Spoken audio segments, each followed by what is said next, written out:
Hello everyone, welcome to my channel. Please subscribe and stay tuned by clicking the bell icon. The long-awaited rise of the bisexual male heartthrob in TV and film. We've come a long way from Carrie Bradshaw questioning whether bisexuality even exists. In the year 2000, Carrie Bradshaw uttered a line that epitomized the prevailing attitude toward bisexuality in media. In the Sex and the City episode Boy, Girl, the not-so-adventurous sex columnist, upon discovering that the very appealing man she's been seeing likes both women and men, muses in front of her usual brunch salon of gal pals, "I'm not even sure bisexuality exists. I think it's just a layover on the way to Gay Town." Well, much has changed in the 23 years since Carrie's misinformed comment. I'm happy to report that dreaded layover has finally become a destination, and it's full of hunks. We've reached a tipping point for depictions of bisexual men in entertainment. He who was once the object of disgust, or more often utterly invisible, is now on full display on our screens. He's sun-kissed, shirtless, and charming, and protagonists, male and female alike, are entranced. Recent hits like Heartthrob, The Summer I Turned Pretty, and Red, White, and Royal Blue herald the arrival of the new bi king, one whose fluid sexuality is no longer treated as a punchline or a cause for concern, but instead an explicit part of his dashing appeal.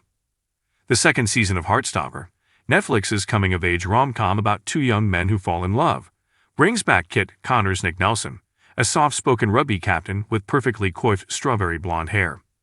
In the small-town English utopia that is Heartthrob, basically everyone is queer, and the few homophobes who do exist are swiftly put in their place by the rest of this idealized society. Nick is this Shangri-La's ultimate heartthrob, a popular yet thoughtful teen boy who discovers his own bisexuality by watching the videos of an ultra-earnest bi-male YouTuber.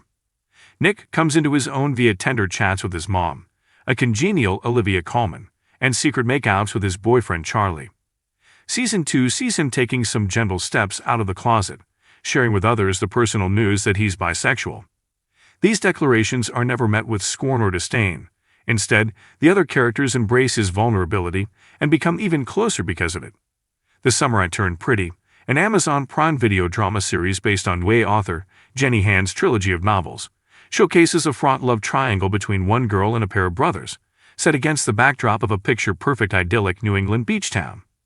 The younger of the two brothers, the endearing Jeremiah Fisher, is bisexual, claiming in the first season that he's an equal-opportunity flirt. His bisexuality, and Gavin Casalegno's self-assured performance of it, helps establish the character's warm and open embrace of the world. He's quick to accept drinks, dares, and kisses, and he's more forthcoming than other boys, from articulating that he's not a queerbaiter right before locking lips with a boy at a house party to openly declaring his feelings for the protagonist Belly. Belly is drawn to Jeremiah not in spite of his queerness, but in part because of it. His self-assured queerness softens his cocky bravado and makes his coquettish streak a statement of empowerment instead of sleaze. It's what makes Jer. The final entry into the canon of Bi Kings of Summer 2023 comes from the sublimely terrible Red, White, and Royal Blue on Amazon Prime.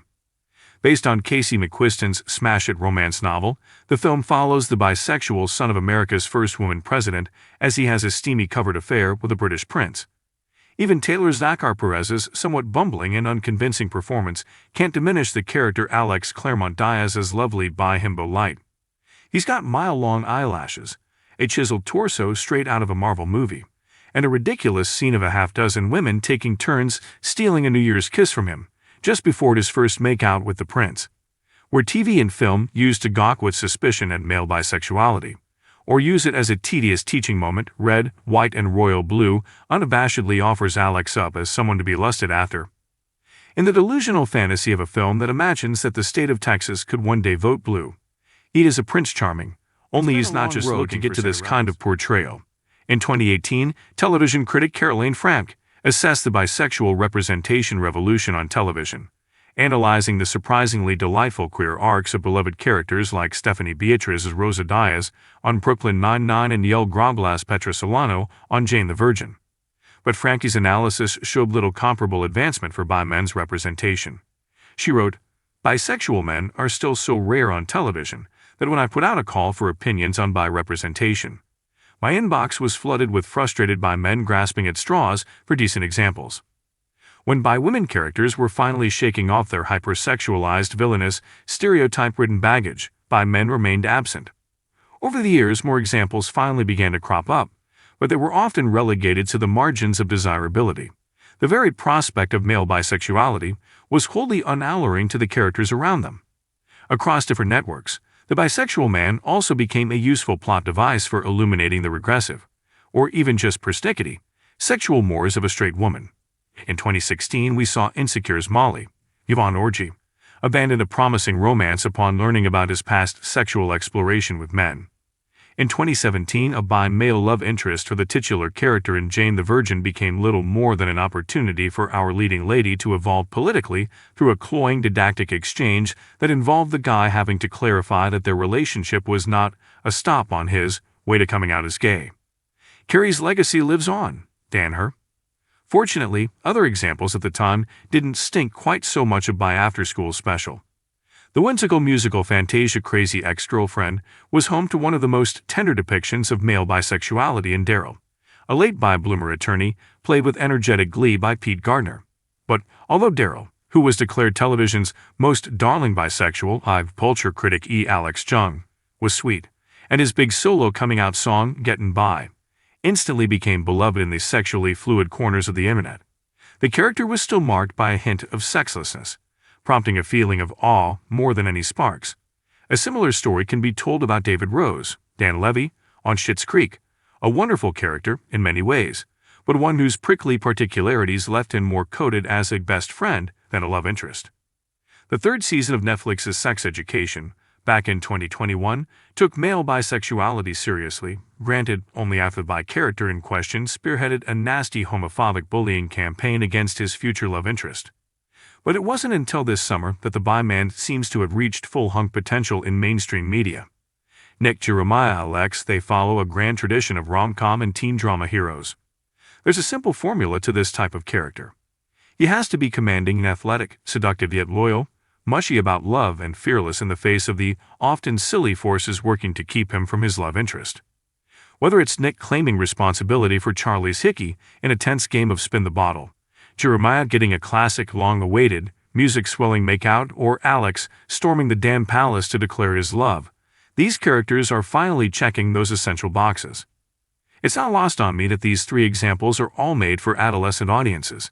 It makes sense when you consider that each new generation is queerer than the last, and that a large portion of the fan bases are probably teen girls, some of whom may project their own desires onto queer romances.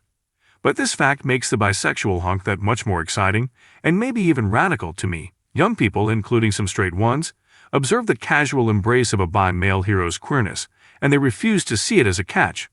Instead, it's a novel opportunity for their shameless thirst.